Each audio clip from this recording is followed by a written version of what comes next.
আসসালামু আলাইকুম প্রিয় ভিউয়ার্স, আজ দুপুরে আপনাদেরকে সবাইকে অভিনন্দন এবং ভালোবাসা। আজ খাবার মেনু আপনাদের সাথে শেয়ার করছি।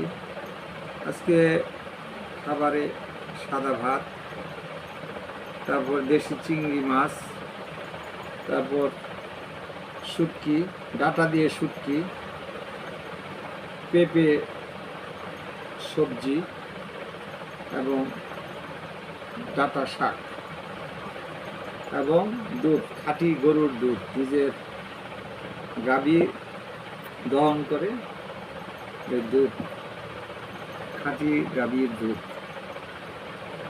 আপনাদের যদি আমার ভিডিওটা ভালো লাগে আপনারা শেয়ার, লাইক, কমেন্টস করবেন এবং আমার জীবন আমার সংসার ইউটিউব চ্যানেল সাবস্ক্রাইব করবেন। সবাইকে ধন্যবাদ।